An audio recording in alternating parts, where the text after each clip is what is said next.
don't need no wine and dine. I want something high class. Like spending my nights at home, romancing the podcast. Take a deeper dive into these movies that are trash. Meet what's in a bookstore, and then we'll smash. Roll call. Todd. Paige. The other guy. Oh yeah, Mikey.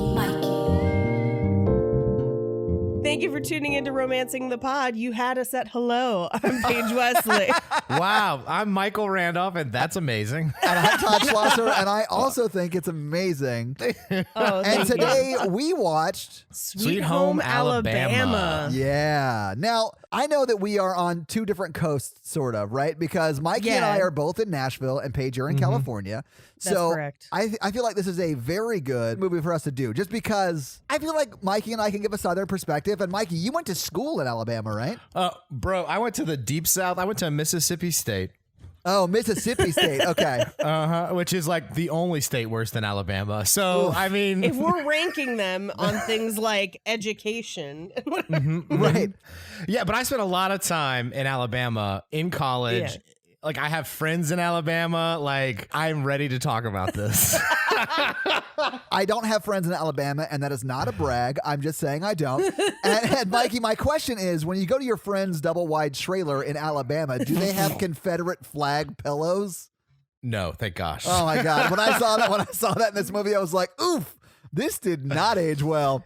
See, Todd, if you're from Tennessee, right? You've always been around Tennessee and then West Coast and then back. Yeah, I was born here, moved to the West Coast, moved back. Nashville and Tennessee is technically the Mid-South. That's true, yeah. I lived for a long time in what they refer to as the Deep South, where this movie takes place. I did love that in this movie, the gay character that they have mentions that his girlfriend from high school, who is insinuated to be gay as well, moved to Nashville, where we are, to be a softball coach or whatever. I was like, at least they're shouting out Nashville as like the accepting place at the time. I was like, yeah, good on Nashville. Good for us. I'm so glad we're doing this movie first, because I feel like this movie is part of the reason we started this podcast, because we were trash talking this movie the last time we recorded a podcast. Oh my God, yes, absolutely. Yeah, I know. It's like, we should do a podcast on romantic comedies because mostly the main characters are the villains. Yeah.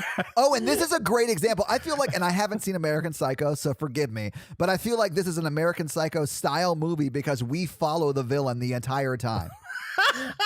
Here's what's wild, because this came out when I was in high school, and I saw it in theaters. Girls that I went to high school with were obsessed with this movie.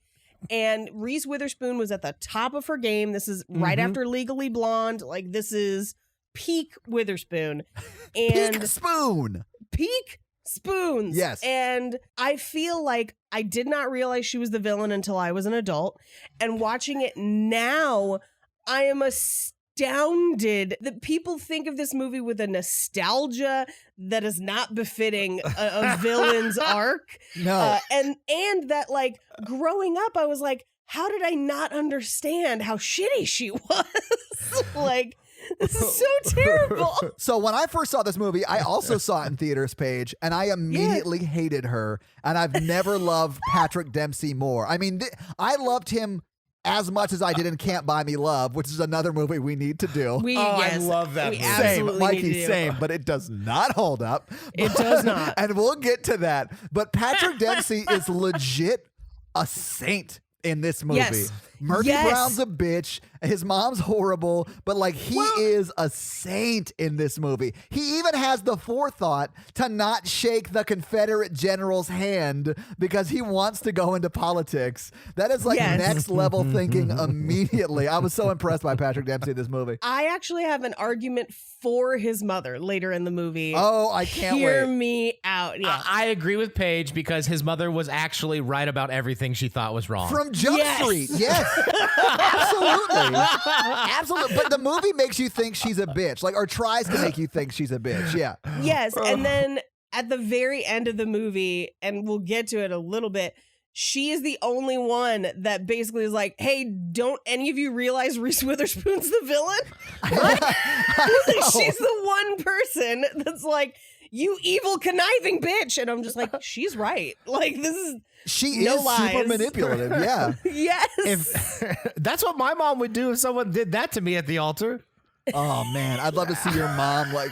There's so much to unpack here. Well, yeah. Let's start with the fact that he's going to be at the altar, Mikey. There are some things you're going to have to work through before we. Oh wait, Paige, were you talking about the movie? My bad. I thought we were going to address some Mikey concerns. No. I was talking about Mikey making it to the altar and then his mother punching his future wife.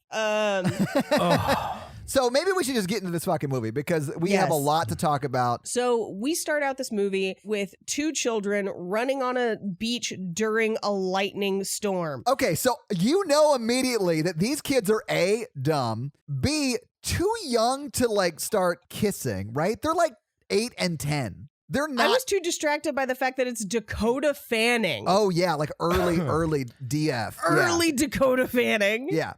8 and 10, they're working full time in Alabama already. Oh man. But this is where we get introduced to the idea that when lightning strikes sand, it makes this cool glass sculpture. Right. Is this true? I have no idea. Who cares, Didn't Mikey? even bother to look it up. I know. I'm going to assume it's true. That makes sense. Yeah. But I mean, like, it predicates this idea that, like, it happens often enough for people to know about it.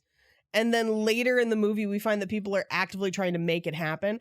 But so they run over to where lightning has struck the sand because they're idiots. And they're like, well, lightning never strikes the same place twice. And then they get hit by lightning. This movie starts with children being hit by lightning. I will argue that this movie starts with children dying, and the rest of it is a Jacob's Ladder situation as they both lay in the sand dying back in 1992. Yes. I felt like that lightning was a good 10 feet away from where they were standing.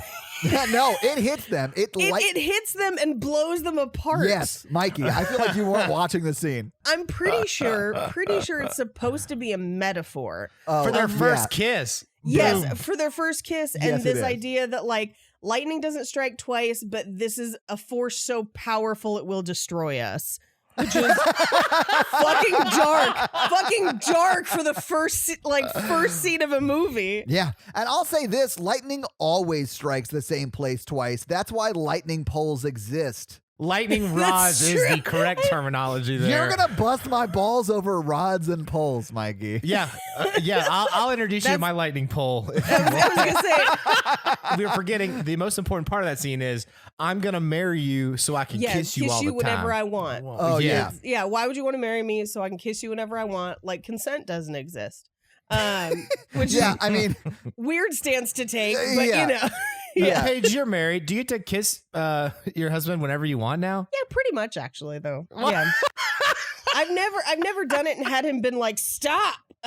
So yeah. I should also note that my husband is from the part of East Texas that's Louisiana. So like I got some Southern in the mix as well. All right. Yeah, Does he like this movie? Oh God, no. as a Southerner, I hate this movie so Yeah. much. Here's what's terrible. I grew up West Coast media elite, and Nice.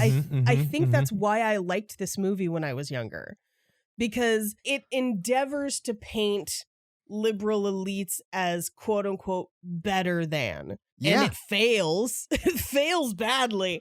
But now watching this movie as a grown up, I'm like, if I acted like this when I went home to meet Jake's family, I'm a terrible person. Who would act that way? Who would treat anyone that way? Like, she acts, I can't. We'll get into it. Yeah, we'll further, have to but, get into like, it. Yeah. So the next shot is her in New York as if she didn't die in childhood. And she's getting ready for a fashion show. Her own fashion show, Paige. Her own fashion show. Yeah. And she's asleep on the table, which I think is them making us think that she was dreaming about dead children. Again, She was dreaming about the time horrifying. she died? Yeah, absolutely. Yeah, she's like, remember that time? Yeah. I now have neurological disorders from being hit by lightning. I'm going to tell you guys, I've never seen this movie. What? You had never This seen is the this first time movie? you've seen this movie? I had not seen this movie. So, yeah. Wow. I watched it as an adult and I was like, wow, who would love these people? Teenagers who don't understand relationships. Yeah, absolutely. This is a movie made for 16-year-old girls. So she's dreaming about dead children. She wakes up suddenly, and one of her assistants is like, your accent gets really strong when you're asleep, which means that she was actively sleeping on this table being like, y'all, them children is dead. And like, no one thought that was weird. In my mind, all they were hearing was like her side of the conversation. So she was like saying the lines that Dakota Fanning was in the last scene. So she heard like, why you want to marry me for and stuff like that. And then she'd be like, what about lightning will strike here? Why do you want to marry me? That's a weird out of context. Yeah.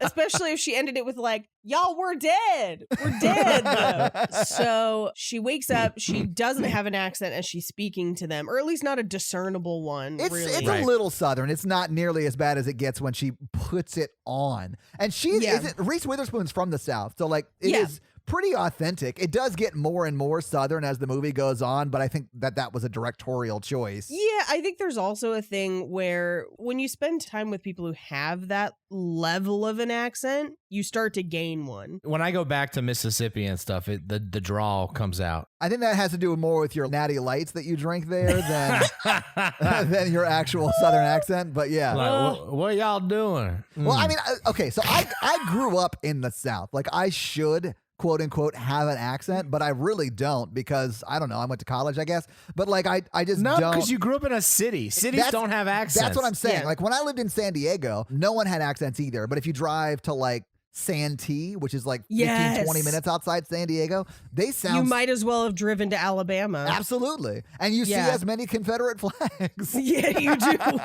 So it really isn't like a city, or it really isn't like a South versus North thing. It's like a city versus rural thing. Yeah. I grew up speaking what they call unaccented Pacific American. Thank you. And you couldn't sound more pretentious if you said the Queen's English. The Queen's English.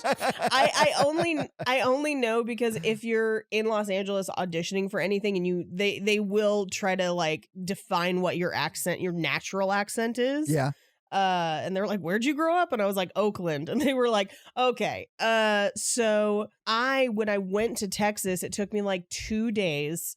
And by day 3, I was like, y'all, we're going to go to Buc-ee's. And I was like, what is my voice? What is happening? This is coming out of my own face. You're like shocked. You're like, y'all, ooh, what was that? Oh, what the? Yes. A ghost. My husband had to talk me out of buying a chip and dip that said, yum, y'all. And I still want it to this day. I would get down on some yum, y'all with you. I've never had it either, but that sounds like something I want to put in my mouth. Right?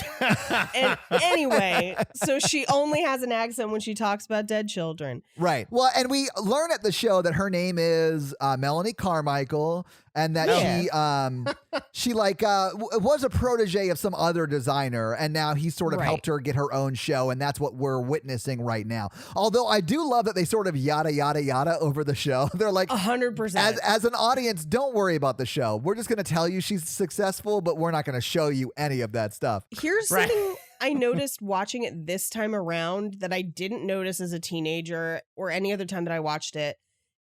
So she's showing at New York Fashion Week. That's fucking huge. Yeah, that's like the Oscars of Fashion Week. Yes, that is the Oscars. Her parents are nowhere to be found. No. They don't know about it. She has no one else there except her 2 friends. Her 2 New York friends. Her 2 New York friends. One of which is her like benefactor guy. Like the guy she works for. Yeah. Ostensibly one of the biggest moments of her life and career, and none of the people that have known her before the last couple years are there. Yeah, which is kind of sad. Let's talk about this because I feel like a theme of the movie is no one can communicate. Yeah, 100%. Yeah. Yes. Yes, Mikey, absolutely. Although I think that's a trope in rom-coms. Like a lot of rom-coms are developed around a premise of misconnections or miscommunications or stuff like that. But yeah, you're absolutely right. Don't get me wrong. That stuff happens in real life. Like, like people are scared to talk about things. People miscommunicate. But she straight up just like didn't tell anyone of her family that she's super famous and rich now. Well, I mean, when you're a sociopath, you do sort of burn bridges, and then people from your past don't necessarily want to come to your Fashion Week show. So I understand, having seen this movie in hindsight, why no one was there except for her close group of friends from, the past few years, Yeah. Well, and also, I mean, maybe they were embarrassed that she was essentially showing like Banana Republic level clothes at New York Fashion Week. I wear a lot of Banana Republic. I take offense. No offense meant, but like they're spanning through like backstage at her show. And I was just like, what is that? Just like a white blouse? Yeah. She totally revitalized the white blouse game, Paige. I love when later in the movie someone quotes a review to her and they're like, well, if Women's Wear Daily had called me less than mediocre. And I was like, that review is right. Yeah. That review is the only one that makes sense in this movie. And that's actually the real Carmichael. I forget his name, but yeah, he's like the one Bobby who says, Ray. Yeah, Bobby Ray. That's right. Bobby Ray. So as someone coming into this movie fresh, I got really confused the first 30 minutes about how her last name changed like 7 times. Yes. Yeah, because she was lying. What? Yeah. Yeah. I was like, what is going on? It's like, is it Sooner Carmichael? Like, what is her real last name? What's Josh Lucas's last name? I was like, okay, I'm just gonna sit down and just like not think about this. Yeah. Because like at the end they throw it up, they're like, Miss Schooner or Miss Carmichael, and I was like, I don't know if that's an insult or a compliment.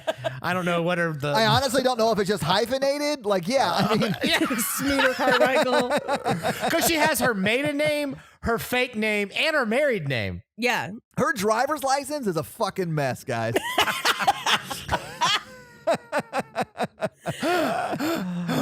We accidentally skipped over one scene that I do think is important. So she's prepping for the show, and then she comes home to her apartment where her beautiful, wonderful fiance has filled the entire apartment with candles and petals. And I have a note because he left a ton of candles just unattended. Like he's gonna burn that apartment down. Mm-hmm. But then also he scattered petals all over her carpet. And I don't know if you guys know this. It'll stain. Yeah. Yes. Don't do that. I've made that mistake. And it was a fun hour after she got home, but the cleanup was a bitch. We got married at a place that has, this is gonna sound weird, but I promise, very famous carpet. And Paige, I don't want to hear what you refer to your nethers as. I'm just saying that's something you keep between you and your hubby. It's very famous original carpet from the 1960s. Does it match the drapes? It does. I hate you and love you so much, Mikey. But they have like the supply of it for the world where like you cannot get this carpet anywhere else. So our first meeting for like our wedding, they were like, no flowers. No petals, no nothing. And I was like, I wasn't planning on it, but they were like, I don't care if you think it's cute for a flower girl. They're either fake or they're not here. I was like, damn, okay, shit. Good Lord, and yeah. And it's because they stained. But yeah, so her fiance in this movie is set up as being wonderful. And he remains wonderful the entire movie. Yeah. I mean, he's no fire marshal, but he means well, right? Like he doesn't know he might burn her place down, but he is loving, right? Yeah. And I feel like this reminded me a lot of The Notebook. Like, I don't know if you've watched The Notebook recently as an adult, but if you watch it back, you're like, James Marsden is a saint. Like, she is treating him so horribly. Yeah, I thought you meant it reminded you of The Notebook because this movie also definitely ends in a murder-suicide, but we just don't get to see that. But yeah, I mean, we'll talk about that when we get to the very, very end. But yeah. When we do The Notebook, I'm going to be so excited.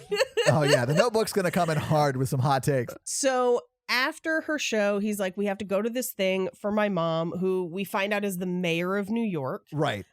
Big deal. That's a big deal. Internationally famous and like, you know, important. Yeah. I mean, one of the biggest cities in the U.S. I mean, that's like she's like the mayor for 11 million people or whatever. And she's painted as this like horrible uppity bitch. But at the same time, I'm like, she's running New York. Like, cut her She has a very break. intense job.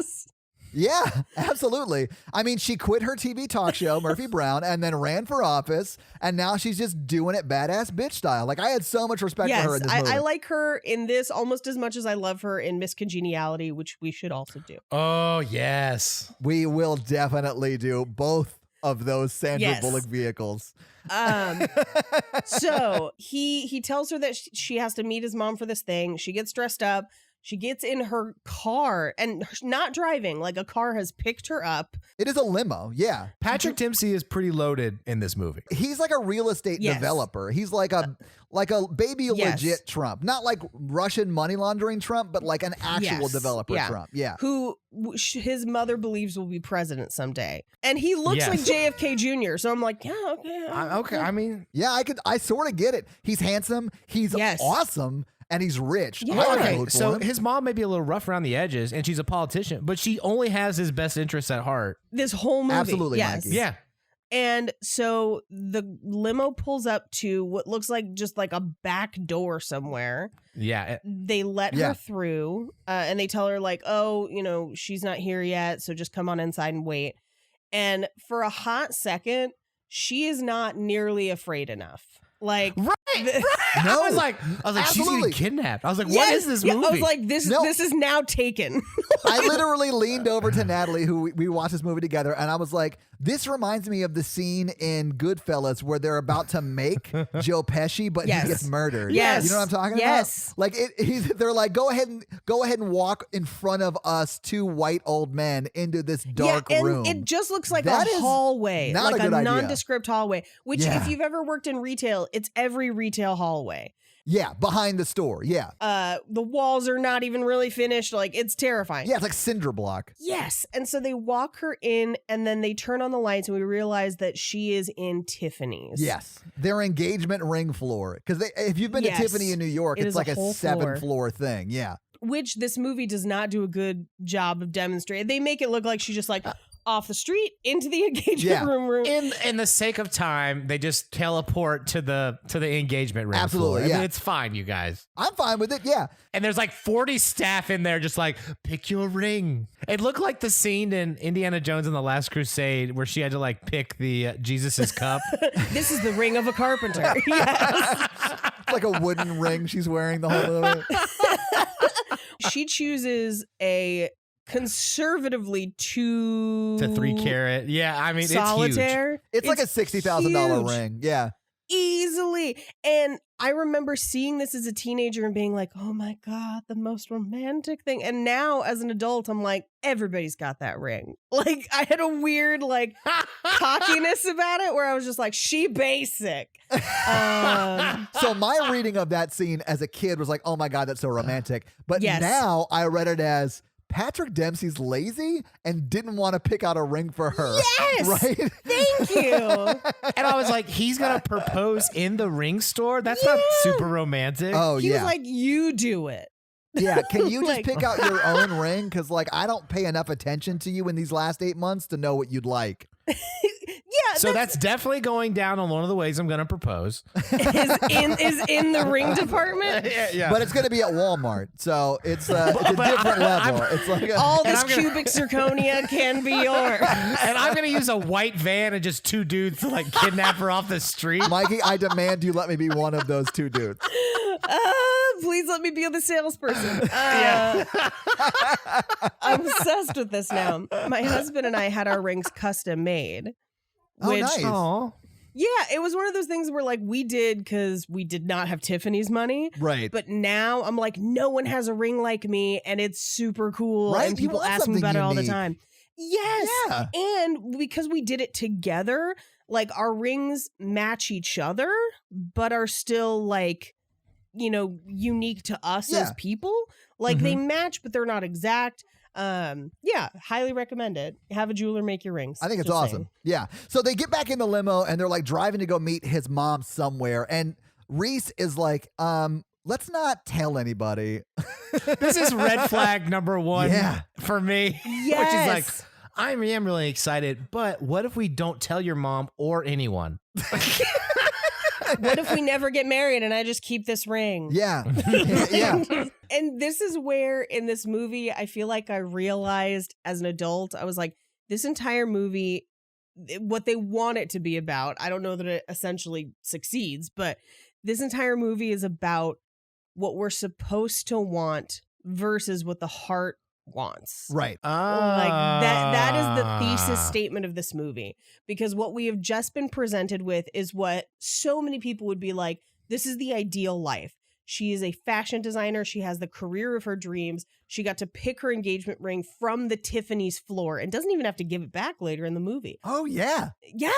Like all these things are what materialism, capitalism, society would tell you is the thing that you should want. And she still has misgivings about it. Even though she's participating in it, she's still not sure. And I think this is the first time when we see her be like, fuck. So I didn't know why she was like that until she like goes home and you find out she's married.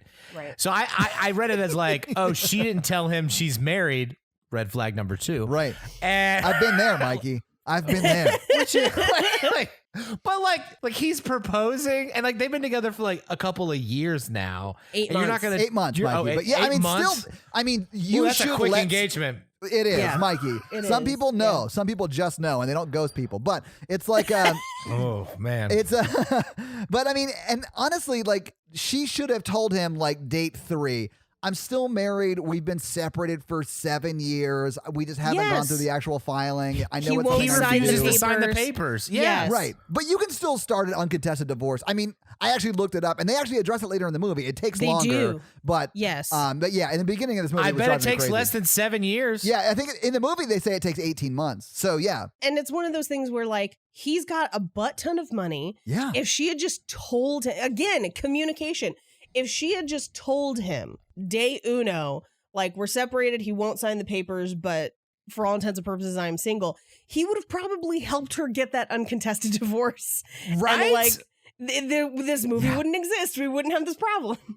Absolutely. I feel like if Mikey ever wanted a date and that was what he was told, it would make him want to marry her more. Yes. Because she isn't available for marriage, if that makes sense. Like she because be she like- can't marry Mikey. Mikey would be like, oh, you know what? All I in. take this as a challenge, and we are going to get married in 8 months, and then Oh, divorced okay. 9 months later. So I have a penchant for unavailable women. I mean, we could talk about it. I don't know if this is the right venue, but I mean, It's definitely not the wrong one, Mikey. I've dated like 4 electrocuted children. What about it? I just got to find someone with that right spark, Paige. okay. Back to the movie. She's also lying about her last name to Yes, him. The whole Carmichael. 8 Everyone months. thinks it's Carmichael, but it's really Smoother. So they do eventually get to Patrick Dempsey's mom or the mayor's like event Right. or whatever, and they're having their pictures taken, and they've turned the ring around because they've decided yeah. not to say anything about it, right? Why wouldn't you Right. just take it off? Because you don't want to lose it. Yeah, and it's like a $60,000 ring or whatever. So anyway, so she Yeah. walks up to Murphy Brown, and she's like, the mayor is like congratulating Reese on the show, and I heard it went great and all that stuff, and she's holding her hands, and she feels the ring under her hand. Yeah. And she's like, oh my God, you got engaged. And like, Yeah. Well, a reporter asks Murphy Brown when she's walking into the Yes. event, Yeah. hey, there's rumors that your son's getting engaged. And she's like, I would be the first to know he's my son. yeah. So Which I have is- no comment on that. I mean, I know for a fact my mom would say the same thing. And I probably Right. I probably would have told my mom, hey, I'm thinking about getting engaged, you know, like poor communication. exactly. Yes. But anyway, so Murphy Brown turns the ring over and she like in front of reporters and everything, and everyone sees it, and it's a huge story, right? I did Yes. love the montage of like spinning papers, like extra, Patrick Yeah. Dempsey's taken. One of them said, sorry, ladies. Yeah. was Well, and hilarious. they are collectively the most unflattering photos of Reese Witherspoon ever to be taken. That's so funny. Every single one is her like, what? Huh? Yeah. And it's just bad. Yeah. It's so bad. So the next day, you kind of overhear her on the phone first before we fully get an establishing shot of where she is. And she's talking to her friend. Her friend's like, I had to find out from the newspapers, you bitch. Yeah. And she was like, what could I do? And her friend's like, come meet us for coffee. And she's just like, no, I can't. I'm in Alabama. Yeah. So in 12 hours, she flew to Alabama. Yes. I was like, how'd she get a flight? Did she like private jet? Like what happened? No information. No. She's just in Alabama. And we see her drive up to a house. And because it had been a while since I'd seen the movie, I was like, oh, her parents. And then it was not her parents. She goes to her ex-husband's house first. Yes. I mean, I sort of get this because she doesn't want to see anybody. She just wants to go to her ex-husband's house, get the divorce papers signed, and then get back to New York. Yeah. Yeah, I fell for this old switcheroo big time because he talked about, oh, I need to tell my parents before you come down, Patrick Dempsey. And so like I was like, oh, here's her parents out. And then he comes out, he's like, well, you won't. And I was like, oh no. Yeah. But I was like, yes. I think he's super hot. Really? Yes. Like between him and Patrick Dempsey, I'd choose him every time, personally. I mean, okay. I don't know why it was the case when I saw this in high school. It's the case now. But so we immediately meet her husband, who is not happy to see her. No. And we find out that he has identical dogs, where he had a dog, it died, and then he got a new dog that looks exactly like it and named it something different. She argues with her husband. I was going to say ex-husband, but he hasn't in the papers. They are married this entire movie. Yeah. They are married. So she argues with him on the porch. We find out that he keeps sending the divorce papers back and that she's been billed every time, which is hilarious. The best kind of petty. It's so great.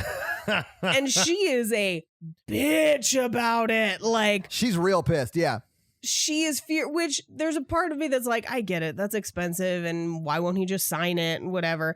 But she is like, we've seen her the first 15, 20 minutes of this movie, she seems nice and kind and fun.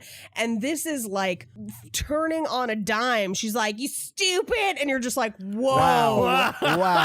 Yeah. Whoa. It's like verbal abuse, basically. Yes. Yeah, it is. But it's almost like she's a bad person. Talk to him, like, and also the whole conversation set up like they haven't talked in 7 years, so she's never called and been like, hey, why aren't you signing these divorce papers? It is like that. Yeah, you're right, Mikey. Yeah, I got the impression watching it now as a grown-up that she never discussed wanting a divorce. I got the impression that she just fucking left and then sent papers. Yeah. Which, if you're him, infuriating. Yeah. Like, just give me an answer. Tell me something. Yeah. Communicate. Yes. Ghosting is only okay before commitment. Right. Yeah. When you have signed contracts, you don't get to just like peace out. Yeah. That's why Mikey is single ladies. Hey. So, hey, I tried last year. I had my heart broken. Do you want to get into that, Mikey? I just say, I mean, I've been ghosted and I have ghosted other people, but like, you can't ghost a marriage. No, you cannot ghost a marriage, Mikey. You cannot ghost a marriage. And ghosting is wrong. I will say that, but man, it's so easy to do and it's something I struggle with and it's a problem. I get it. Did you know that you could just not text people back? Amazing. Oh, man. Great. So they argue on the porch. He is not going to sign the papers. Yeah, he tells her, I'm not going to sign the papers, so you go visit your family because they haven't seen you in like 6 years or whatever. Sure. 7 years. Yeah. And then he tries to lock her out of the house. And she gets right back in because she's the only one who knows where the hide key is and she won't tell him where it is. So petty. I sort of loved it, though, that he has a hiding key that he knows about but doesn't know where it is. And it's still there. And like, I thought that was really funny. That was like one of the parts of the movie I was like, I like this. He's a good actor because I could really sense the frustration of like, he spent a lot of time looking for this key over the last 7 years. And he really conveyed that with his performance. He did. Absolutely. Because he's like in the middle of he's like, just tell me where the key is. They continue to argue. She's like, you can't make me leave. Ha ha ha. And he's like, oh, I will. And calls the cops on her. Yes. Good move, because this is now a domestic dispute. Yes. Which the cop does say when he gets there. But it turns out that the cop is one of their high school friends. Yes. Yeah. Did you notice that when she hugs the sheriff or whatever, the cop or whatever, their faces are way too close together. It looks like their cheeks are touching. Yeah, it looks like they're about to kiss, and they're like, "How you doing?" Like they're not talking about anything romantic. They're just like catching up, but they're like way too close. It made me very uncomfortable. I did not notice that. Yeah, it made me very uncomfortable. I will say that if I had the opportunity to hug Reese Witherspoon, I wouldn't, because I would have already stopped texting her. Oh man, I would definitely make her show me that she's legally divorced first, though. So she and the cop and her ex-husband, they establish that they're still married. Yes. At which point the officer is like, well, then it's her house too. Bye. Yeah. You know, like She has he's every going right to to just be leave here. her there. Yeah. But this is the part I love. Yeah. Then Josh Lucas starts going through every bad thing she's ever done wrong. Like, shouldn't she be arrested for this? Shouldn't she be arrested for that? It's such a fun scene. It like is. that. Yes. And they do find an outstanding warrant for her. Yeah. Because she stole the sheriff's mom's tractor and put it in a pond. Yes. And she does sound like, as a kid, she was as awful as she is now. She is she's a basically nightmare child. Yeah. She killed a cat. She lied all the time. She did not kill a cat. I have notes on that. No, she did. The cat at the end of the movie is the ghost cat that she blew up with dynamite. We'll get there, Paige. I have thoughts. What I'm trying to say is she shows all the pathology of a psychopath. She shows not just pathology. She shows she is a psychopath. She's got arson. She got head injuries from the lightning. She's Dexter. Yeah. They didn't cover bedwetting, but if they had, triangle. It's yes. Yeah, she is definitely murdered and will murder again. Yeah, she killed Josh Lucas's spirit and she'll kill again. Yes, she will. And Patrick Dempsey's. And Patrick Dempsey. So she calls her father to pick her up from jail. And this is the first time her parents see her in like 7 years. Yes. Ugh. And he brings her back home. And this is where we find out that she tried to get her parents to visit her in New York and they wouldn't. Yeah. And she like bought them tickets. Like her mom gives her like the tickets back. Right. Which I guess you can buy just open-ended tickets to something. I didn't realize you could do that. You used to be able to do that. So okay. and they're paper tickets. Yeah. So this is a thing of the past where you can't really do this anymore. But you used to be able to just buy tickets ahead of time that you would then like redeem. It's like buying a coupon or something, I guess. Yes. Yeah. And it's just not, I mean, essentially, I want to think that she bought them the equivalent of airline miles, like a certain amount of airline miles. I got you. Yeah. But so we find out that they wouldn't come to visit her, even though they had, tickets and everything to do so, which I think kind of speaks volumes to their relationship. And her mom's like, well, you didn't come visit us, so we didn't come visit you. A door swings both ways, which, no, it doesn't. This isn't a saloon, but whatever, Mom. Communication. Again, Yes. I'm like, her mom says that the only reason she ever gave her was just it didn't suit, which is not enough information for why they're not coming to New York. Well, she had to get it from somewhere. Yeah, absolutely. It gave me the impression that they just don't think they're New York people, so they're not going to ever go visit New York. Like, I get that you don't want to like live in New York, but it's a fun place to visit. Like, travel and see the world. Go nerd. for a weekend. Yeah, somebody and paid see your for daughter who tickets. lives there. So the next day, she's walking to the bank to get money, and she gets catcalled on the way there. Yes. By Ethan Embry, one of the unsung wonderful actors of the 90s. Yes, absolutely. I love him.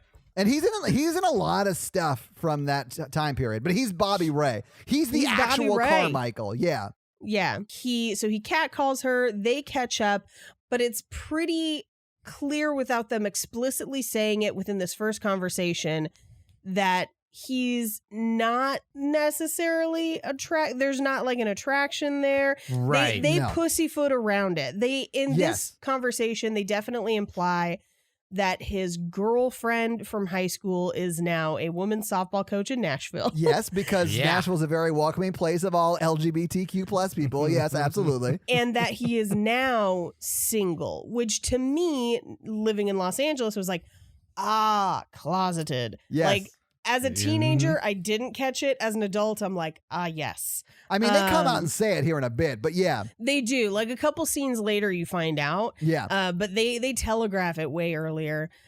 She then goes on to the bank where she meets Gail the snail. Oh my God. I said the exact same thing to Natalie. I was like, hey, I hope she brought some salt with her in case the snail gets annoying. Yeah, it's Marilyn Rice Cub, who is a saint and super nice in real life. She's awesome. Everything I've seen her in, I've loved her in. Yeah. Yes. Yeah. And she's the bank teller. And what is amazing to me is she was not there the night before, hasn't like talked to Melanie yet, and she already knows that she and Jake are still married. Like, that's how fast word has travels. spread. Yeah, it gets around. She's married. She's married to the sheriff. Oh, that's what it was. No, you're right. Yes, she's married to the sheriff. But word is getting around just as fast. Yeah. But Yes. she takes her side for some reason. Yes. And this is also where we find out that this town doesn't have an ATM. Yeah, because she has to go to the bank. Yeah. I did love the security guard at the bank, like, is terrified of her and like runs leaves from her. Yes. Which we find out later, she sent a cat to murder him in the bank. She accidentally exploded a bank like she's some sort of DB Cooper. Yeah, her and Babyface Nelson were on a bank robbing spree. Yeah. She was the dynamite dame. Yeah. She was the Joker in Dark Knight. She just sent explosives into the bank and cleaned up after. Yeah. She really is a psychopath. She is, Mikey. Yes. She is going to murder. Like, she is on track to murder people. If she didn't already when she exploded the bank. They called this behavior escalation. Yes. She's about to enter a berserker phase, and we're all going to be sorry. Yes. So at this point, she learns from Gail the snail that she still has a joint checking account, and she cleans it out, like literal theft, where she's just like, I have no moral issues taking a bunch of money that's not mine. And they allude to the fact that it was like a shitload of money, like a lot. She's able to money. redo the whole house in a day. Yeah. So here's where the plot of the movie breaks down for me, because he hides that he's successful the whole movie. Yes. But she stole like $40,000 from him in the opening act or whatever. From his checking account. Yeah. Right. From So his like, checking account. did she not have questions about that? She does. She asks him about it a bunch of times, implying that she thinks he's a drug dealer. And I was like, he's not Walter White. Like, what are you thinking? I don't know, man. I would probably assume the same if you're living in Alabama and someone has their own plane and they're close to South America and they suddenly have an influx of cash. I definitely would assume cocaine running or something like that. It's not a private jet. It's a single engine like Cessna. Let's all calm down. That's exactly how you would transport That's drugs. how you do it, You're Mikey. totally right. I'm not saying I've done the research and know exactly how much a Cessna would be to buy, but yeah, I'm saying that's how you do it. But there's like a 2-prop plane. Like he's got like a Lake One single engine plane, like a little water hopper. Yeah, but those cost approximately $75,000. Planes aren't cheap, Paige. I was expecting more potentially, but even within the context of this story and the economics of where they're at, that's a lot of money. It really is. Yeah.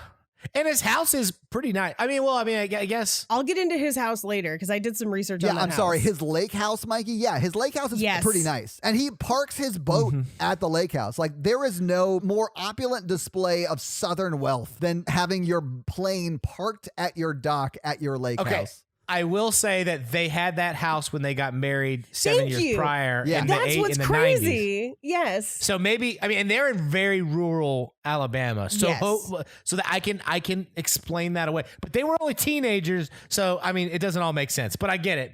Yeah. We never meet his family. I'm gonna just assume he had some money in his family. Well, maybe, you know how she moved to New York and changed her whole persona and doesn't talk about her family? Maybe he did the opposite and moved to Alabama to like keep a low profile. You mean like the witness protection plan because his dad was running guns for a Colombian cartel?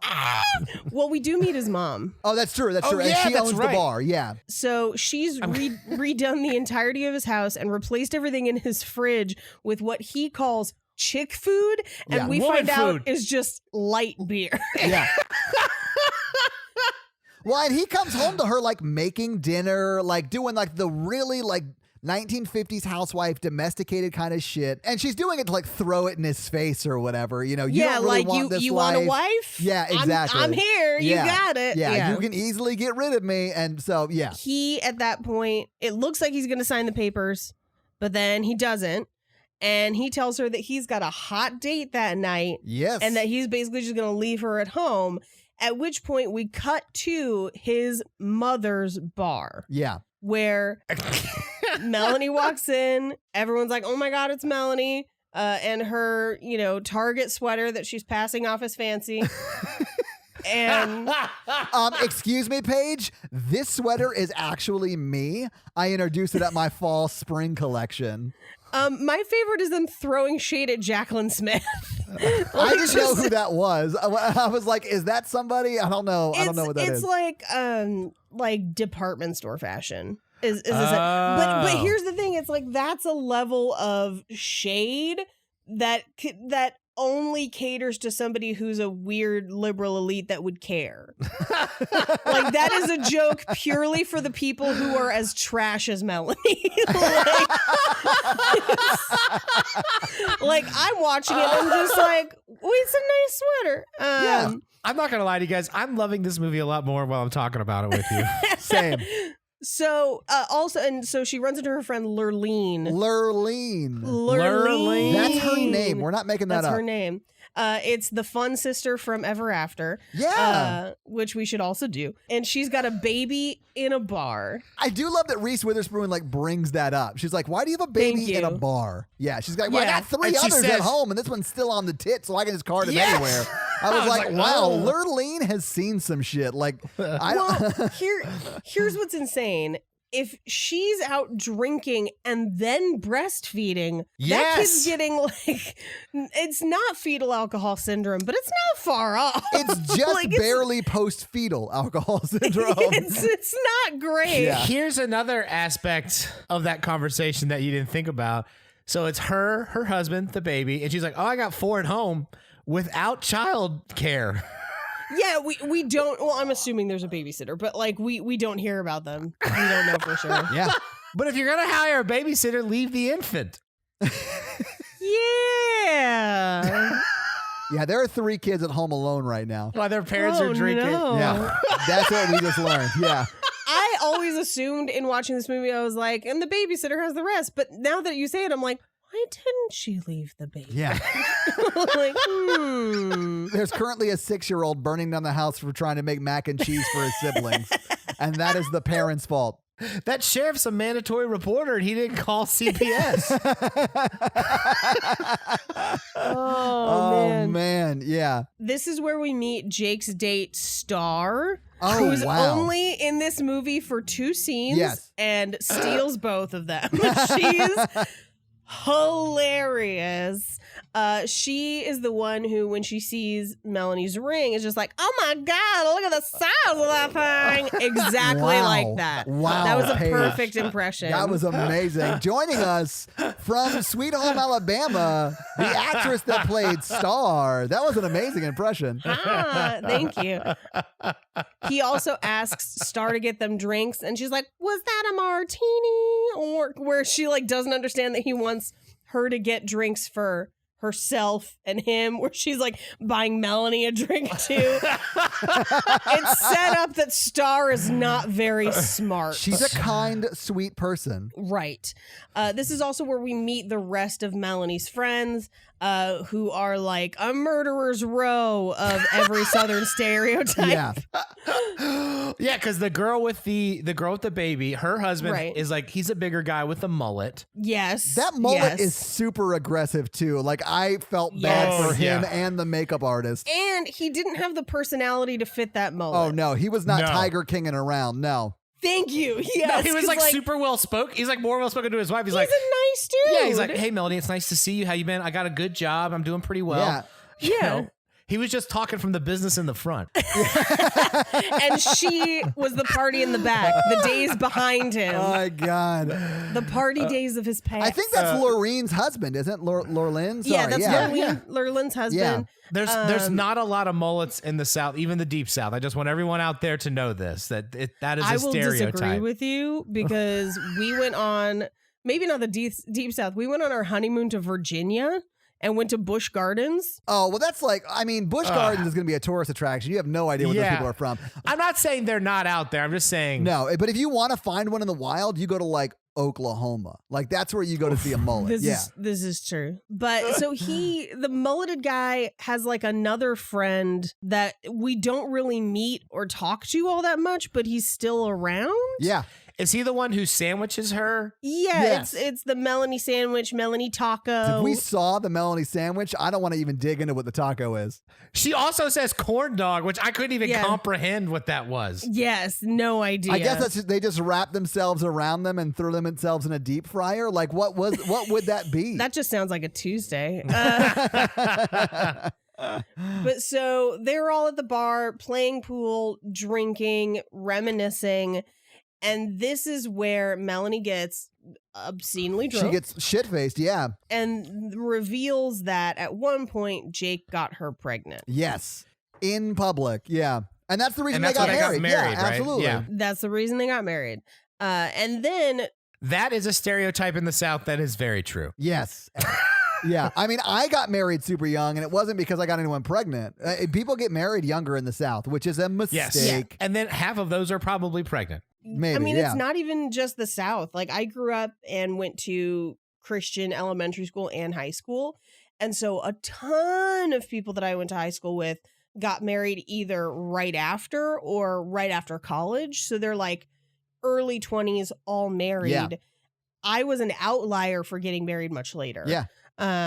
Yeah, so it's one of those things where I'm like, the South gets a lot of shit for that, but it happens everywhere. Yep. So in order to take the spotlight off of herself and her embarrassment, she outs Bobby Ray. Yes, in front of everybody. Yes. Which is terrible. Yeah, it's the worst thing you can do to someone in the Deep South. Yeah. Yes, and the movie treats it as like, oh, she embarrassed him. Like, no, she put his life in danger. Yeah, right. Like, you don't understand. Like, people get dragged behind trucks for that shit. Yes. Like, how dare you? Like, this is a horrifying thing that she did. And like, when I was younger, didn't understand, thought it was a funny joke. And as an adult, I'm now horrified that she outs him. Because not only is all of his friends just learned it all at once, and he'll like lose half of them at least, probably.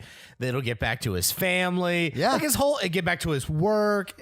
Like his whole life has just changed, and it's not his choice. And it was like what, and like the whole bar is, and then she starts saying other stuff, but that's the peak. Oh, yeah. She's being really mean to like everybody in that bar. She is. And I did love when she does that. She's like, well, why don't you go to a gay bar, Billy Ray or Bobby Ray or whatever? And like the music is like, yeah. And then one of the guys is just like the only one laughing. And he walks up and puts his arm around him and he goes, what would you do at a gay bar?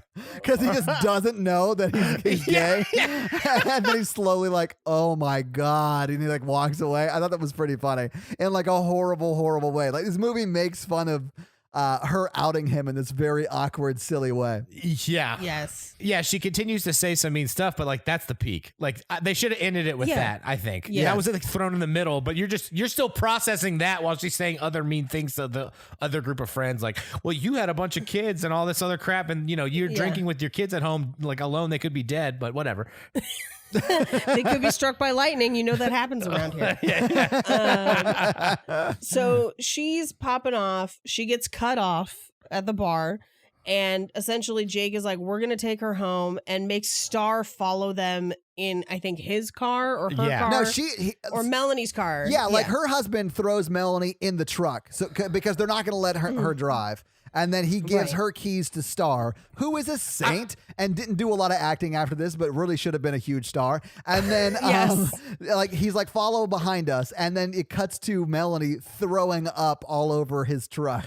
Well, he had to like physically force her into the car because she's like, I'm going to drive and you're a dick. Just get off. Don't touch me. Blah, blah, blah. And then like, he throws her in there and then she throws up on the thing. She really was dead set to drive. Yeah, she was going to either kill herself or somebody else or at very least get a DUI. Yeah.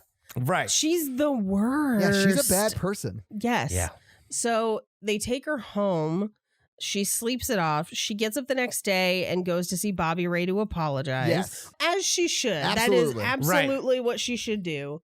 And she goes to see him at the Carmichael Mansion. Plantation. Where they're blowing up fucking anvils. Yeah. Where they're blowing up anvils and it's never addressed again later. And there's a weird reason for it. And he kind of like speed talks through it a couple minutes later. But like, So I thought they had a Civil War cannon behind the bushes. What it was is like they were trying to blow up anvils because when the North came through the South, they didn't want them to have any metallurgical capabilities, I guess. But all they did was just blow them up into the sky and they fell right back down. So like they explained it away. It was really I just dumb. thought the grandfather was just like having fun.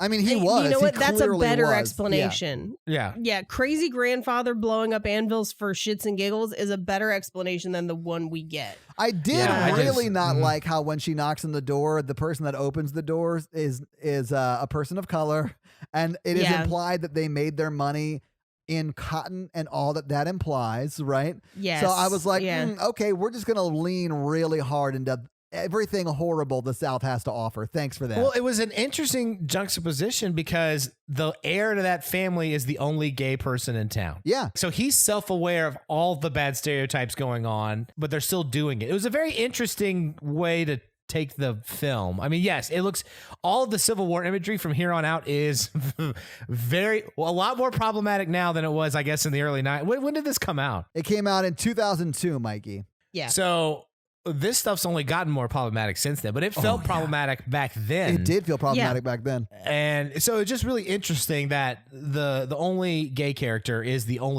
heir to this plantation or whatever, and it put an interesting spin on it. So she apologizes, although it's kind of a half-assed apology. Yeah, definitely not as good of an apology. That like she needs to be crying and like Yes. But I mean, like sociopaths, they can't really feel emotion. So like, I think this is the best she has to offer. But yeah, she at least tries. Yeah. So she leaves and then walks downtown where there's just some random street fair happening. yes, Catfish Fest. Yeah, that's right. That's is right. that what it is? Yep. Yes, I read the banner because I was like, what is this? Yeah. Catfish Fest, where she meets up with Lurleen and apologizes to, or Lurlin. Yeah. And apologizes to Lurlin. And Lurlin does something insane where she says to her 4 children under the age of conservatively 6 and just says, y'all quiet down now. We're going to have a visit. And I was like, they're children. Yeah. Like they're not going to be quiet. Like, what are you talking about? What insane thing did you just say? And then the children just sit there and quietly eat chili. And I'm like, what kids are these? Well, is Paige, insane. those kids had to go out real fast because they're left at home while their parents go to the bar every night. They're like, I make better chili than this. This is They ridiculous. made the chili. They definitely made the chili. The oldest, who's like 7, is like, it's okay, guys. We're just going to eat this chili. I brought Fritos. It's going to be I'm okay. down to a pack a day. It's going to be okay. Yeah. Oh my God, absolutely. And at that street fair, as it goes into the night, they're drinking, dancing. All of her friends show back up. The kids disappear. The kids disappear. Yeah, the 7-year-old takes them home. They're like, we got to get out of the sun. Little Timmy's going to get burned. Listen, someone has to be the adult here. I'm 7. I'll take them home. I've already been It's okay. driving for 2 years. I have fine. an early shift at the steel mill tomorrow morning, so I'll just take them home and we'll put them to bed, and then I'll see Come you on, guys. brothers and sisters. We're going to go to Blockbuster on the way home, rent a video. Oh, we forgot. So when she's leaving Bobby Ray's plantation, she gets caught by a reporter Oh, from the New York Post. from the New York Post. But it's not. It's not. It's Murphy Brown's assistant pretending to be a reporter. But so Bobby Ray covers for her. And pretends to be her cousin. This is also the point where they're like, oh yeah, this plantation was on the Underground Railroad, but it's full of Civil War ghosts. And it's just, they give them all kinds of random information. It's so weird. But that's where we find out that she's being followed. So they're dancing, drinking. at the end of the night, all the men I guess she and Jake don't dance, but it looks like they want to dance. They definitely do Yes. want to dance. Yeah. Yeah, and everyone's like, why are they fighting it? Because everyone knows their business. And Right. Y'all are so good together, even though for the last 7 years you were gone and it was all terrible and you treated him real bad. And every time you're together, you end up yelling at each other. Yeah. y'all have terrible communication skills, but we're going to treat fighting like a cute relationship quirk. It's not fighting. Like, I want one friend to be like, she left you 7 years ago. This is ridiculous. Yeah. Yes. Never talk to her, sign the papers and run. Like, what are you doing?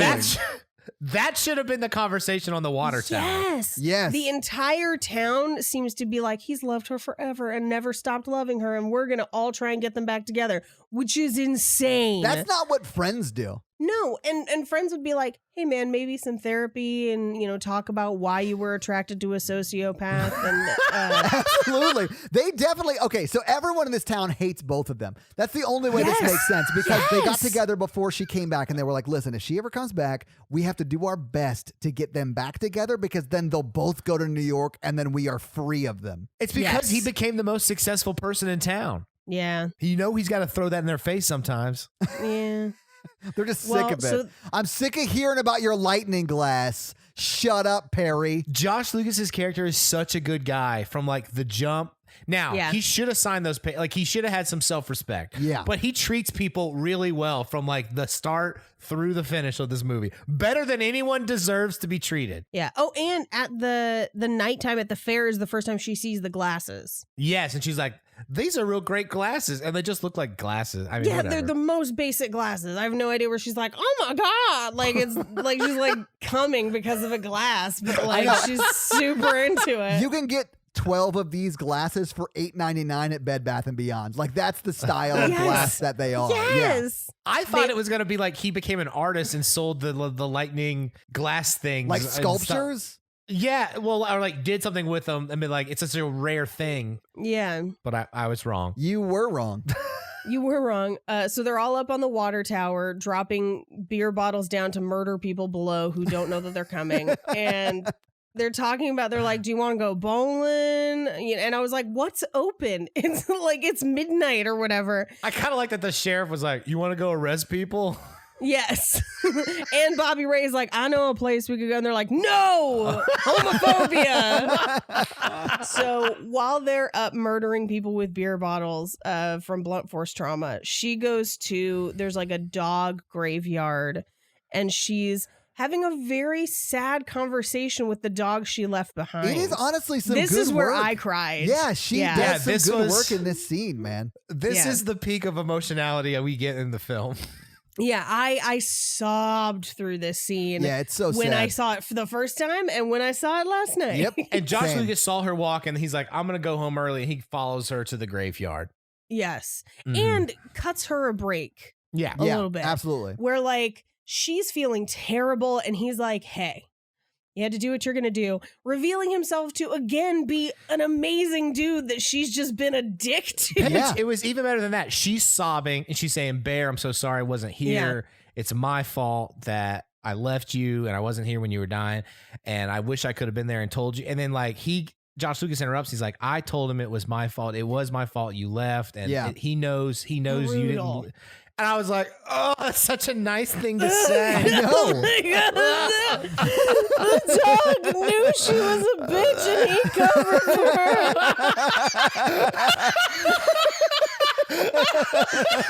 Oh, dogs always man, know. it's real rough. Rough indeed.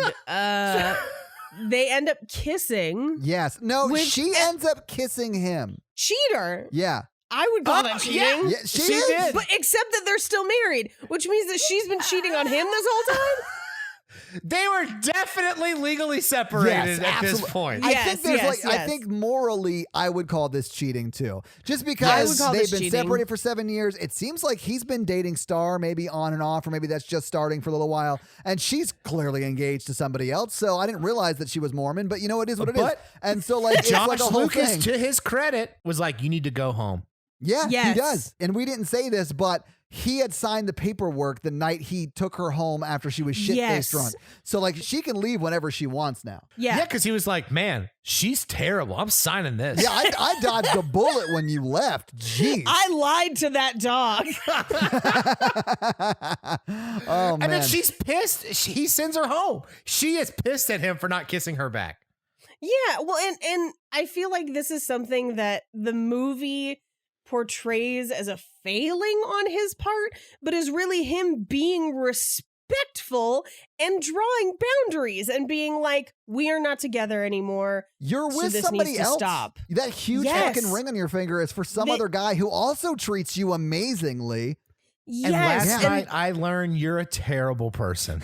Yes. Well, We forgot to say, Josh Lucas, at this night when they're at the festival, walks up with Billy Ray, and he's like, no one's going to have a problem with Billy Ray hanging out with us, right? There would be Bobby no Ray, reason. yeah. There's no reason no one would treat Bobby Ray different, right, guys? And the whole group accepts him back, because that's the kind of stand-up guy Josh Lucas is. He's in this awesome. movie. Yes. This is something that, and this again made me think of The Notebook. This is, I would say, a morally strong and good choice that he makes that The Notebook does not make.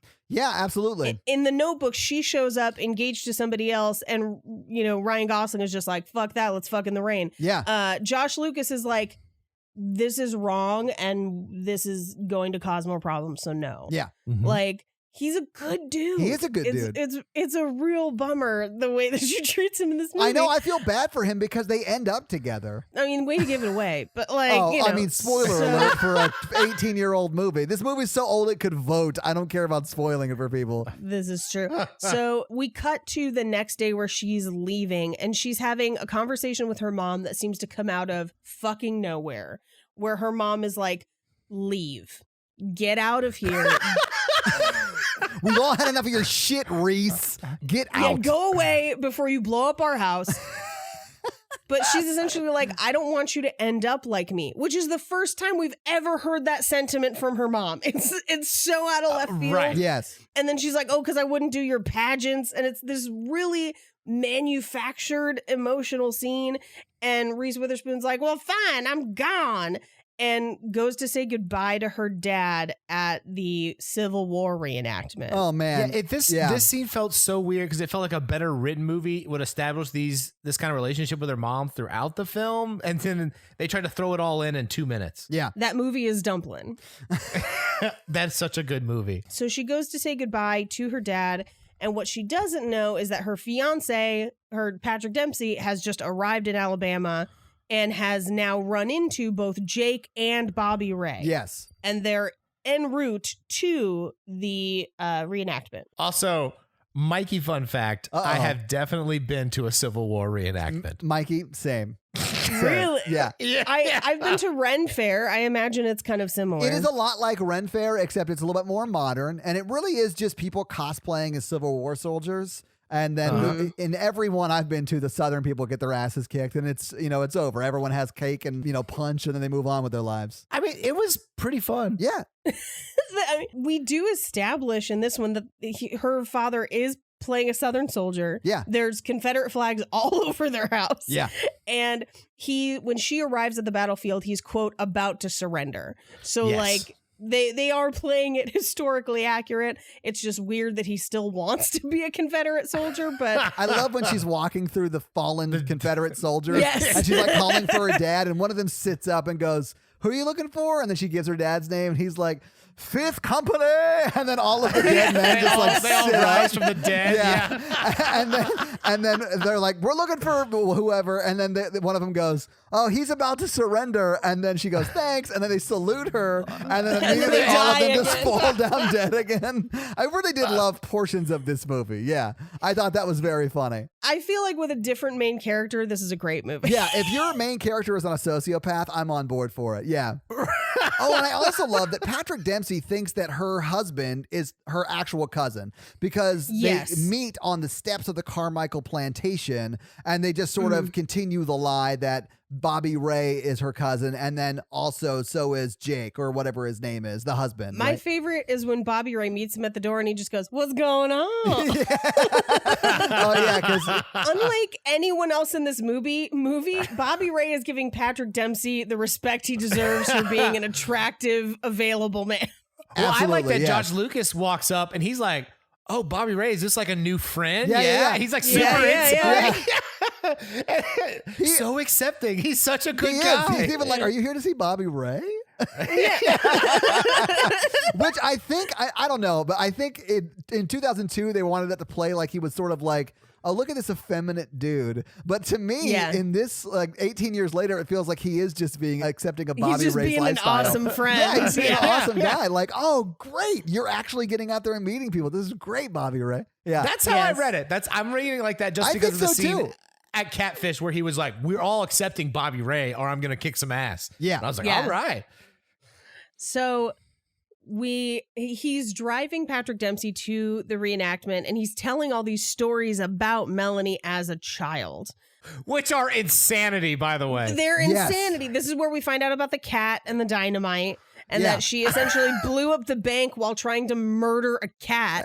And they try to explain that away by saying... Mercy kill a cat. Exactly. Mercy kill a cat. They explain it away by like, "Don't worry, it was going to die of cancer. So it doesn't matter that we were going to blow it to bits with dynamite." The mental gymnastics you have to get to that, to me, is insane. Well, for a sociopath. Well, that's true. I think yeah. She just wanted to put dynamite on a cat and that cat was available and had cancer. The best part is he reveals that people still see the cat around. Yes, it's a ghost cat. I have notes about later. But so he's telling all these stories and Patrick Dempsey's like, "Oh, it's fun." Like hearing them like a normal person being like, "What a nightmare." Yeah. Like, who is this terrible person? I think this is what establishes his doubts that he should not marry this person. And I think he sees a bunch of them. And when what happens, and he's like, "Cool, I'm out of here." Like, that makes sense to me. I appreciate that he respects her choice. Yes, me but too. I think he is also just like, "Whoo! Oh, thank fuck. Dodged that dynamite." Oh, like, my God. I could have been the cat. Have fun jumping on that grenade, Josh Lucas. Yeah, I could have been the cat. So, like, I'm fine with this. Yes.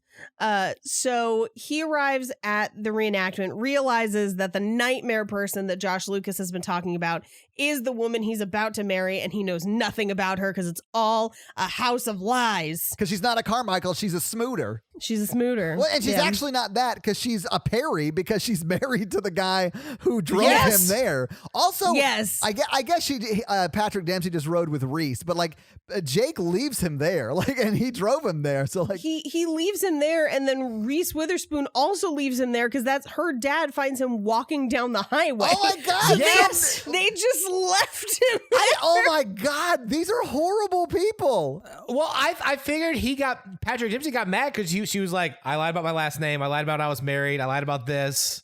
My favorite is when he's like, "You married your cousin?" So I'd walk home too. I'd be like, "I don't want to see you.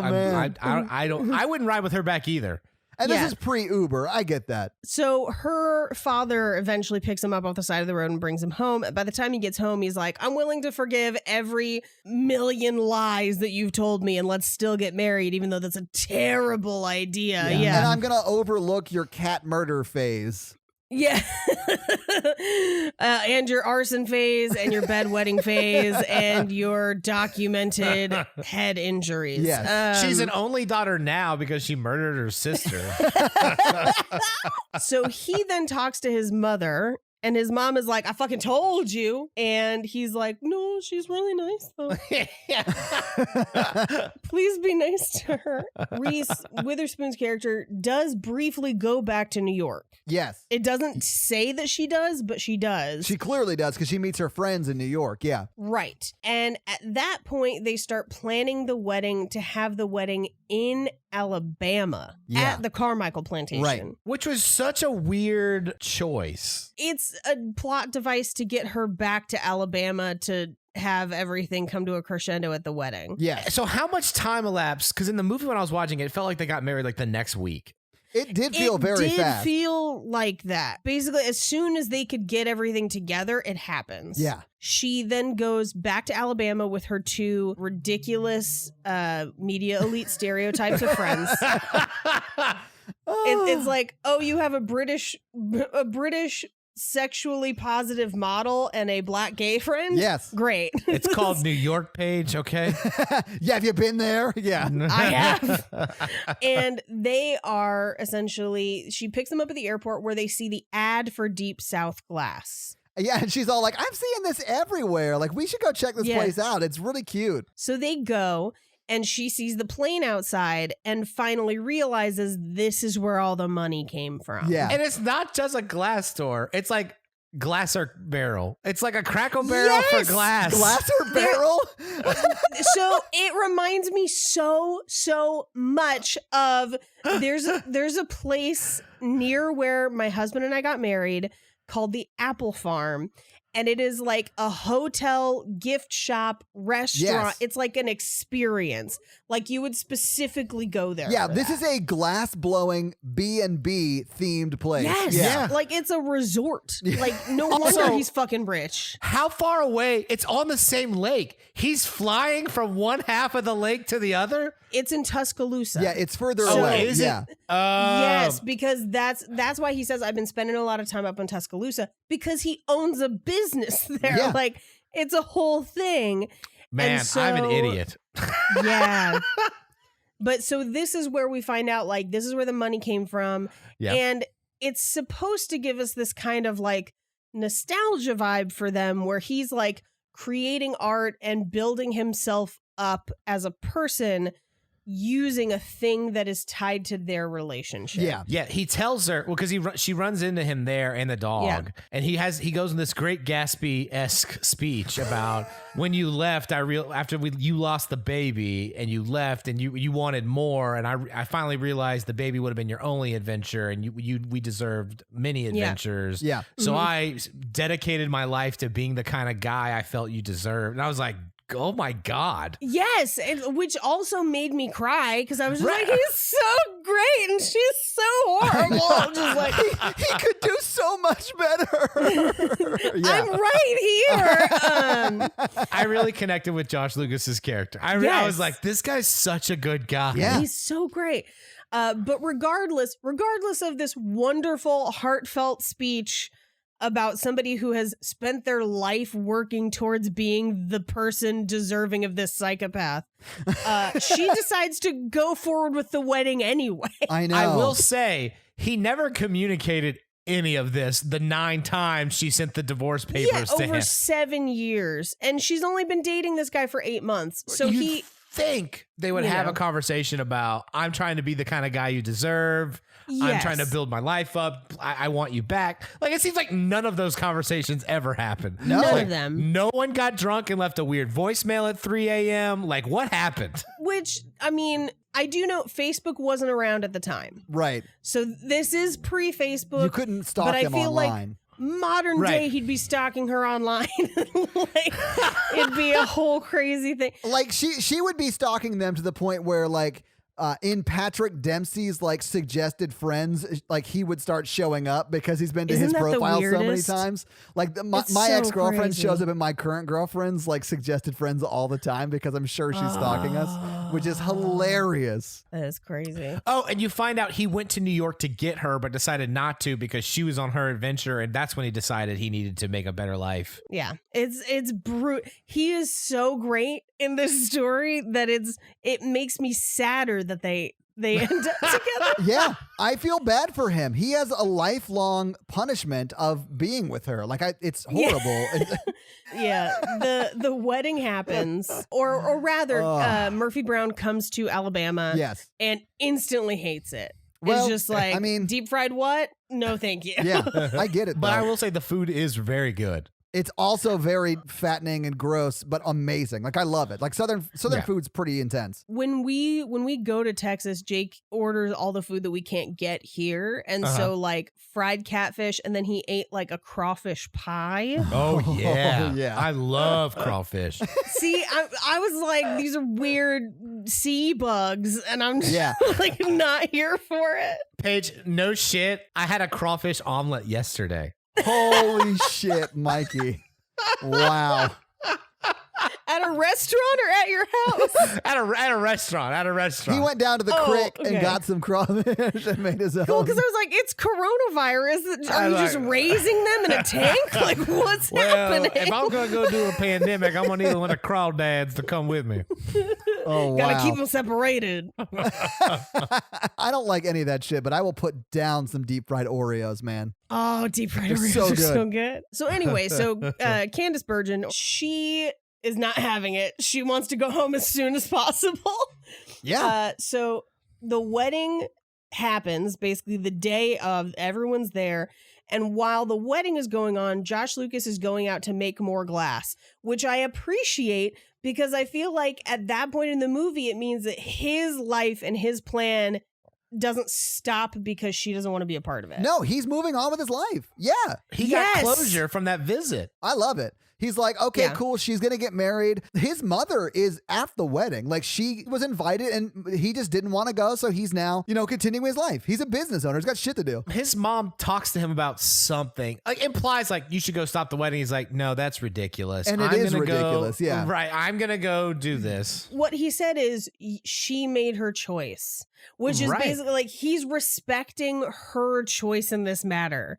And like the movie wants you to think like, no, don't stop the wedding. But I'm like, in a real relationship, the restraint to respect someone's choice when it doesn't line up with what you want is the most adult, mature thing that happens in this movie. Absolutely. I mean, I've struggled with that. So I mean, like, it is tough. It's tough for everybody. It is. Especially the movie implies that he's been fighting to get her back for 7 years. Yeah, and for him to be like, it's over. I think he did a good job of getting closure because of how terrible she is throughout her visit. But when at the Civil War battlefield, he tells Patrick Dempsey, you're in love with a different woman I'm in love with. Yeah. And that's when he leaves. We're in love with two different women. Yeah. That's a mic drop, kind of like cold, awesome burn that I've ever heard one. And I think that's when he's like, she's not even the same person. I've been doing this for nothing. Yes. But I mean, he hasn't been doing it for nothing. He's been building a life for himself too. And he's going to continue building that life, which I think is great. Yeah. He's worked very hard. His motivation may have been to win his wife back, but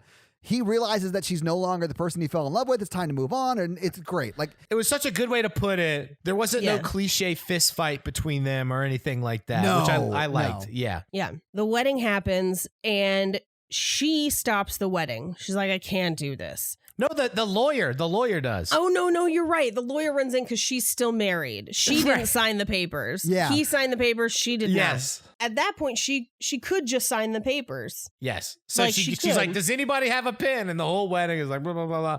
And then Josh Lucas's mom gives her a pen. Yeah. And then she says, things like this happen for a reason. Yeah. Yeah. And she essentially stops the wedding. And my favorite part is Patrick Dempsey being like, oh, thank God. Yeah. Great. Have fun. Yeah. Like, bye. Well, she tells him, she's like, you don't want to marry me. And he's like, I don't. And she's like, definitely not.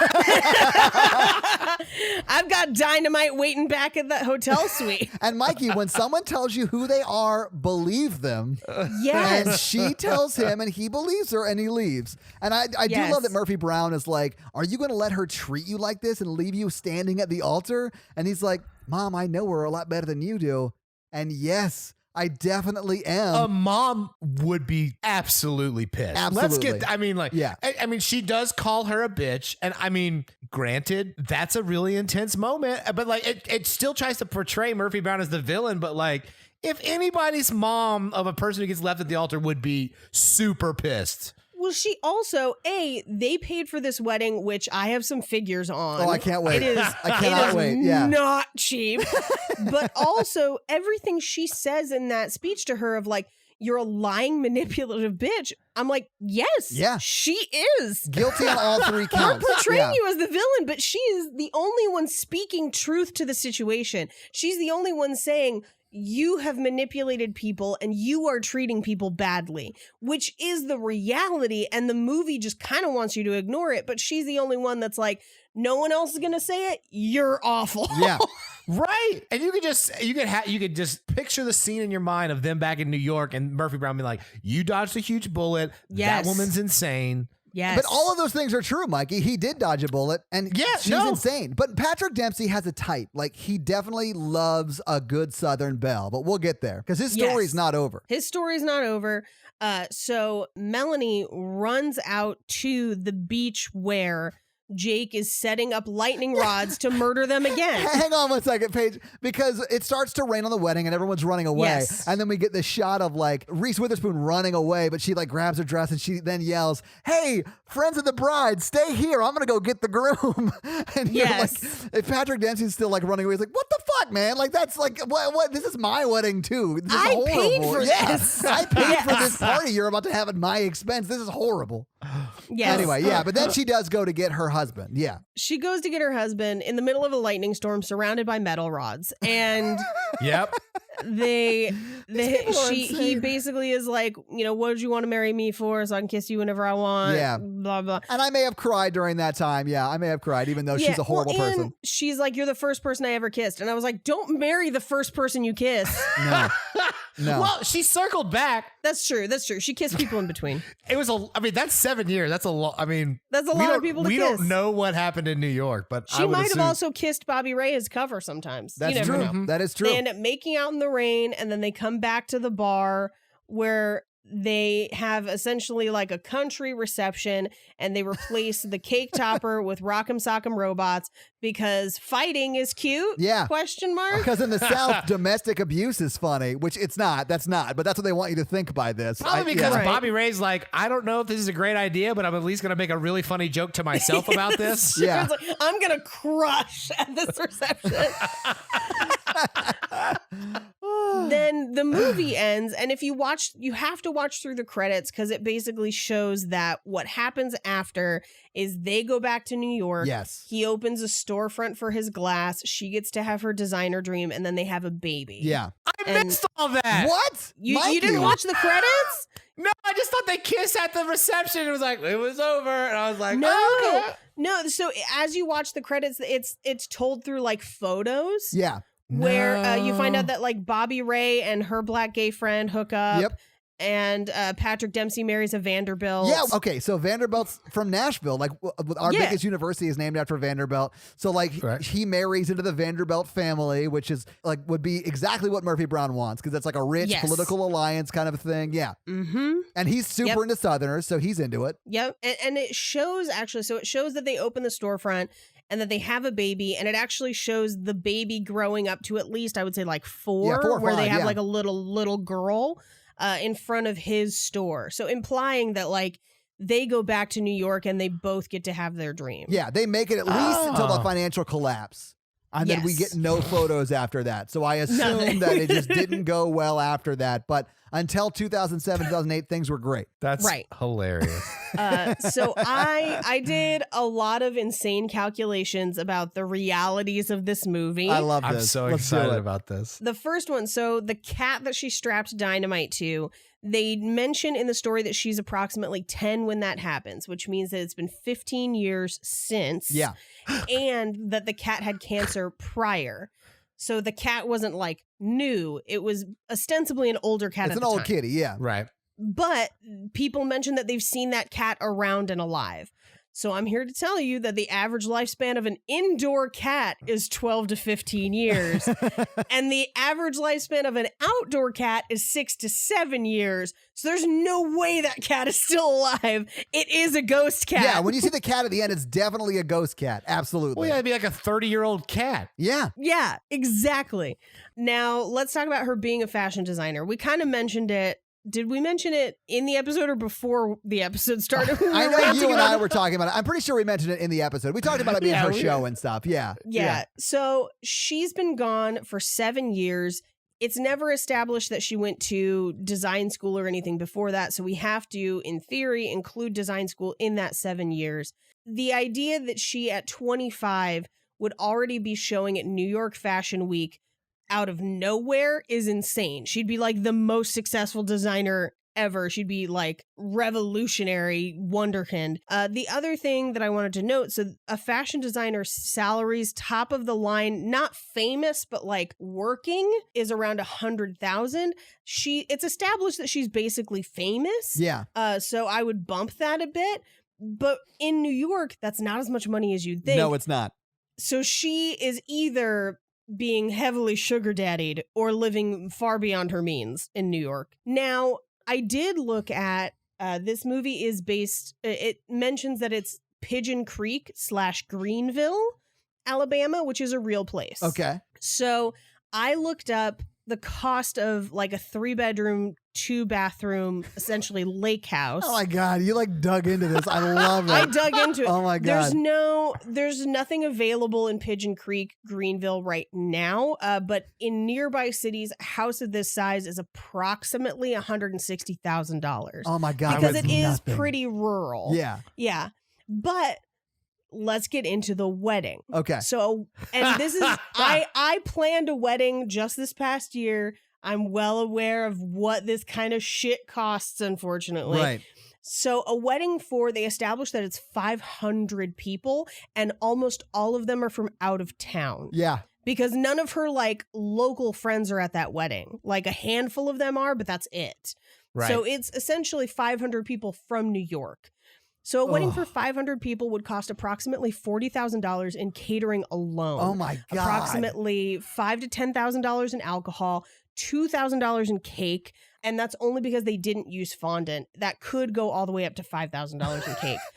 You literally dug into like how much it would be for this specific cake. That's amazing. Here's what I also did is I looked at like what my wedding cost and then multiplied, and I had what I would call a pretty affordable wedding. Sure. And so I was kind of like, you know, blowing it way out of proportion of like, okay, if there were this many people, it'd be insane. So that's not counting any travel or lodging costs, which would have been in the thousands, and they probably would have covered for almost all those guests because they're fancy political people. Right. Her dress, assuming that she made it herself, would be about $500 for the cost of materials. But if she purchased it with a rush alteration, because it's only been about a month, that's a $3,000 dress minimum with almost as much in alterations. Oh my God. Her dress is probably about $10,000. This wedding very easily costs the same or more than an average cost of a 3-bedroom, 2-bathroom house in this town. Oh my God. Oh she my God. effectively, when she leaves him at the altar, is just like, fuck a house. Like Yeah. that is the amount of money that she's just yeeting into the sun. Oh she's my a God. bad person. Yeah, she's a horrible individual. Murphy Brown is absolutely right to be mad at her. Yes. Yes, 100%. One of the pictures in the after credits was Josh Lucas writing a check with his new business's money to cover the wedding. That should have been. That would have been amazing. Yeah. How much was the cake? At my wedding, I had 6 different kinds of cake because it was cheaper. Really? Oh. So the place where we got married had a famous bakery attached, and so you had to use their cake. Wow. And so I was like, okay, what's the cost if we like stack it like the tiers? And she was like, Yeah. oh, that's like, you know, it was something like $1,000, you know, to stack it. And I was like, what if we just ordered 6 cakes that like enough cake to serve this many people? And she was just like, oh, that's included in your catering. Okay. Well, we're doing that. Yeah. Yes. And I was like, can I choose different flavors? She was like, yeah, as many flavors as you want. So I had 6 different flavors of cake. That's awesome. For nice. free. $3.99. I was so excited. I was just like, I'd have been the guy at the table like, hey, where are the brownies? I did have German chocolate cake. Ooh, okay. And carrot, I white love chocolate carrot cake. raspberry, toffee crunch, Oh. and pink champagne. Yeah, by the way, Paige, thank you so much for the invite to that. That was amazing. It was so much fun that we got to go to that wedding. You jerk. I hate you. Do you guys want to talk box office? Before we do that, let's would you date either of these people? and do we think they're still together? Absolutely not would I date her. No, never. Do I think they're still together? Maybe. Maybe because of codependency issues they're still together, but they should not be together. I think they're together and they fight all the time. Yeah. I would 100% date Josh Lucas. Well, but okay, but that's because the person who's romantically available for you is awesome. Yeah. Yeah. I mean, to be fair, he could be available for you too. I mean, that's true. I'm not enforcing any heteronormative stereotypes. Sure. You can pick whoever you want. Well, then I would absolutely date either of the two male leads because they're both amazing individuals. Yes. I think this is a rare romantic comedy where the male characters are like decent people. Yes. True. Yes. Yeah. So if I was into dudes, yeah, totally. If it was Reese Witherspoon, like if I would hope I would not date her, but I make some poor relationships. I was about to say, Mikey, you definitely would. I would like to say on paper, definitely not. Oh man! And like I said, I do think they're still together and constantly fighting in an unhealthy, toxic relationship. Yeah, I definitely think they're still together because then they brought a kid into it. Yeah, yeah. So now you can't leave. Yeah, now you can't leave, and they have all this money, so it'd be like, well, we don't want to lose money on the divorce. I mean, like, it's probably really complicated. She's the kind of woman that says to her friends, "Get divorced? Are you kidding? I love my house." Like she says those kind of things to her friends. But also, here's the thing: she paid for. She also has money in this scenario. Absolutely. Yeah. So she also probably paid for that house. Yeah. Yeah. No, if Jake and I ever get divorced, Jake is suddenly going to be way richer. Oh man. I think that relationship ends with like Josh Lucas dying in a mysterious plane crash. You mean as he's running drugs down to South America? Yes. Yeah. No, she definitely will sabotage the plane with like, oh, it blew up. Somebody put dynamite on the plane. Yeah, somebody fed him to tigers. I don't know how it happened. All right, let's talk box office. Let's do it. So this is a box office hit, clearly. But what do you guys think? What do you think the production budget of this movie was? I think this movie cost about $10 million to make. Oof. Mikey, I'm gonna say 15. Okay, it was a $38 million production budget. What? Yeah. Where is that money? It's not on the screen. It's just with Reese Witherspoon? Yeah, probably. Yeah, it's just cost of people being in it. Yeah, probably. I think that was it too, because it did have a lot of big name people. I mean, McDreamy, come on. But it came out September 27th, 2002, and it was the #1 movie it came out. Domestically that weekend, it made $35 million.